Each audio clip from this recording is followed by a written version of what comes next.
బాబు గారు ఇదేంటండి, చంద్రబాబు నాయుడు గారు ఇదేంటండి, నిజంగాను అసలు చాలామంది ఇలాగే మాట్లాడుకుంటున్నారు. ఎందుకనంటే కనుక ఏదైతే కిర్రాక్ కార్పి ఉన్నాడో, కిర్రాక్ కార్పి పుట్టినరోజు జరిగిందంట.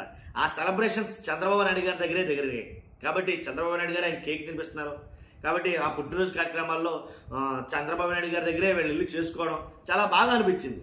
కానీ ఇక్కడ ఒక మాట చెప్పాలా, మాట చెప్పే ముందు ఖచ్చితంగా మీరంతా వినాలి. వీళ్ళు ఏంటి అసలు నా తెలియదు. కిర్రాక్ కార్పి అనే ఆయన ఏంటి, లేదు సీమరాజా అనే ఆయన ఏంటి పార్టీలో అంటే, ఎదుట పార్టీ అంటే ప్రతిపక్షంలో ఉన్న వాళ్ళని అమ్మనా బూతులు తిట్టి, ఆ అమ్మ ఆలి బూతులు తిడితే వాళ్ళు మంచోళ్ళ, వాళ్ళ రాజకీయ నాయకుల, వాళ్ళ గొప్పోళ్ళ అంటే వాళ్ళు చంద్రబాబు నాయుడు గారితో పాటు సమానంగా పుట్టినరోజు కార్యక్రమాల్లో పాల్గొవచ్చా అంటే, చంద్రబాబు నాయుడు గారిని కలవాలంటే చాలా కష్టమేమో అని అనుకున్నానండి నేను. నిజంగాను చంద్రబాబు నాయుడు గారిని కలవడం అంటే చాలా కష్టమేమో అనుకున్నాను. అవసరంలా ప్రతిపక్షంలో ఉన్న జగన్మోహన్ రెడ్డి గారినో, లేకపోతే వాళ్ళ ఇంట్లో వాళ్ళో, లేకపోతే ఏ రోజా గారినో, లేకపోతే మహిళా ఎమ్మెల్యేలను ఎవరిలో నలుగురిని కలిపి మొత్తం ఇక కలిపి తిడితే ఆటోమేటిక్గా అమరా బండబూతులు తిడితే చంద్రబాబు నాయుడు గారి దగ్గరికి వెళ్తాం చాలా ఈజీ అనమాట. ఇలాగ సునాయాసం అనమాట. నిజంగాను ఫస్ట్ లైక్ చేయని చెప్తాను.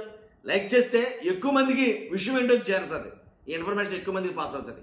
అంతేకాదు లైక్ చేయడం మీ బాధ్యత అని చెప్తాను. నాకు కూడా మోటివేషన్ ఉంటుంది మీరు లైక్ చేస్తే. కొత్తగా మన ఛానల్ ఇస్తే పక్కాగా సబ్స్క్రైబ్ చేయండి. మీ అమూల్యమైన అభిప్రాయాన్ని కామెంట్ రూపంలో తెలియజేయండి. అంటే చంద్రబాబు నాయుడు గారిని కలవాలంటే ఎంత ఈజీనా అంటే, ప్రతిపక్షంలో ఉన్న వాళ్ళు 10 మందిని పచ్చిన బూతులు తిరిగితే కనుక ఆటోమేటిక్గా చంద్రబాబు నాయుడు గారి దగ్గరికి వెళ్ళిపోవచ్చారు డైరెక్ట్గాను. కానీ మరి కిర్రాక్ కార్పి ఏం చేశాడని ఇక నోట్లో కేక్ మరీ పెడుతున్నారు చంద్రబాబు నాయుడు గారు. కాబట్టి అంటే హెచ్చరించాలి, ఇలాంటి వాళ్ళకి వార్నింగ్ ఇవ్వాలి. చంద్రబాబు నాయుడు గారైనా సరే, జగన్ గారైనా సరే, పవన్ కళ్యాణ్ గారైనా సరే. ఎందుకంటే శృతి మించి మాట్లాడుతున్నారు మీరు, అది కరెక్ట్ కాదు. ఆల్రెడీ మరి వైఎస్ఆర్సీపీ పార్టీలో కొంతమంది అలా మాట్లాడారని కదా చాలా కేసులు పెట్టారు. మరి మన పార్టీలో అలా మాట్లాడుతున్నప్పుడు పెట్టరా కేసులు? మరి వాళ్ళకు వార్న్ చేయరా? చెయ్యరుగా. మరి కిర్రాక్ కార్పి మాట్లాడుతున్న విధానం ఏంటిది, కిర్రాక్ కార్పి చేస్తున్నటువంటి ఆ వ్యాఖ్యలు ఏంటివి? రోజా గారి గురించి కావచ్చు, తర్వాత అంటే మహిళా ఎమ్మెల్యేలు ఎవరు మాట్లాడినా సరే, తర్వాత అధికార ప్రతినిధిగా ఉన్నారు శ్యామల గారి ఆవిడ గురించి కావచ్చు, అసలు ఎంత దారుణంగా వ్యాఖ్యలు చేస్తున్నాడండి ఆయన. కానీ అది ఎంతవరకు సభ్య సమాజంలో కొన్ని ఉంటాయి కదా లిమిటేషన్స్ అంటూ, అవి లేకుండా మాట్లాడుతూ ఉంటారు కదా. మరి అలాంటప్పుడు ఎలా ఎంకరేజ్ చేస్తున్నారు వాళ్ళని? ఆయన భుజమే చేసి మీరు ఏంటి ఆయనకి కేక్ తినిపిస్తే దాన్ని ఎగ్జాంపుల్గా తీసుకున్న వాళ్ళు చాలా మంది అలా తయారవుతారు కదా. ఓహో అంటే డైరెక్ట్గా చంద్రబాబు నాయుడు గారి దగ్గరికి రూట్ వేయాలంటే, ఆయన దగ్గరికి దారి వేయాలంటే ఖచ్చితంగా మనం వెళ్లాల్సిన దారి ఇది అని అనుకుంటారేమో కదా. అంటే సీమరాజా ఆయన మీద కూడా చేసి భుజమే చేసి ఆయన్ని కూడా ఎంకరేజ్ చేస్తున్నారు చంద్రబాబు నాయుడు గారు. మరి ఇదేంటండి ఇది? అసలు అతను ఎంత దారుణంగా మాట్లాడతాడో, అతను ఇష్టాసరంగా అతను ఎంత వల్గర్గా మాట్లాడుతూ ఉంటాడో. కానీ ఎంతవరకు కరెక్ట్ అది? అంటే అంటే మంచి అనేది లేకుండా అసలు నోటికి ఏది వస్తుంది మాట్లాడే విధానం వాళ్ళ దగ్గర ఉంది. అలాంటప్పుడు వాళ్ళని ఎంకరేజ్ చేస్తే వాళ్ళని దీన్ని ఆదర్శంగా తీసుకుని ఇంకో 10 మంది అలా తయారవుతారు కదా అనేది నా అభిప్రాయం. కాబట్టి ఎందుకు రాంటానంటే వాళ్ళు శృతి మించి మాట్లాడతారు ఏంటి, వాళ్ళ మాట్లాడే మాటలు చాలా దారుణంగా అయితే ఉంటాయి.